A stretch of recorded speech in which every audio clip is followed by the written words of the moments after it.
Hello, Maine Fiddle Campers. I'm Jennifer Armstrong. I'm sorry I can't be with all of you in person this summer, but I'm glad to be with you here in the virtual reality we have available to us.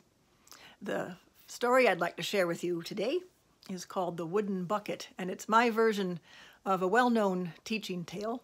I'm going to start and finish it with a bit of a long dance or a set dance called The Hunt.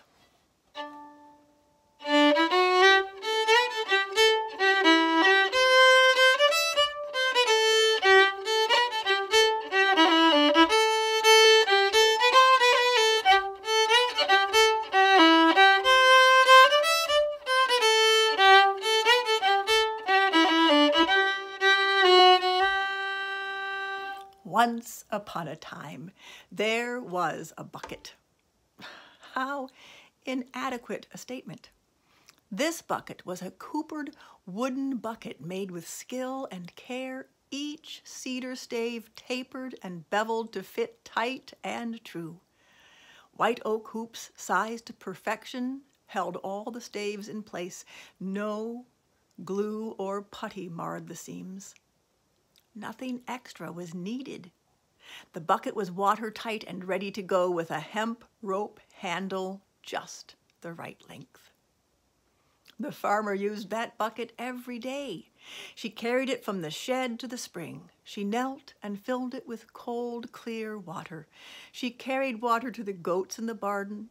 She carried water to the chickens in the coop. She carried water to the vegetables in the garden. And she carried water to the kitchen to fill the kettle for tea. The bucket was proud of all he accomplished with the farmer.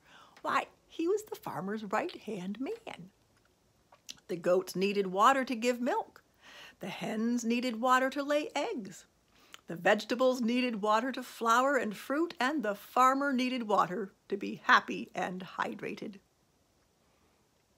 Time passed. The bucket grew older. The bucket was bumped and dropped. It collected scrapes and dings and splinters. Its hemp rope handle frayed and was replaced by a leather one. The bucket began wishing he could sleep in some mornings. One day, the bucket noticed a small leak in his side. Oh, dreadful calamity!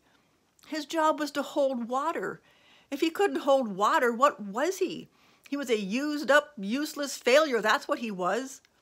The bucket did everything he could to squeeze his staves tight together to stop that leak. He exhausted himself with effort and worry. No matter what he did, his leak grew larger. On a late summer afternoon, the farmer hung a bright, new, shiny pink plastic bucket in the shed next to the wooden bucket. There, she said, 2 buckets to carry water. The wooden bucket filled with so many feelings, he thought he might burst and fall to the ground in a pile of kindling. Relief, horror, anguish, outrage, admiration, all tangled up in his heart. The bright, new, shiny pink plastic bucket flashed him a radiant smile and said, "Hey, Gramps, what's doing?" Day after day, both buckets were filled at the spring and carried to the barn, to the coop, to the garden, to the house. Day after day, the bright, new, shiny pink plastic bucket carried all her water without spilling a drop, and the wooden bucket dripped and sweated and worried every step of the way.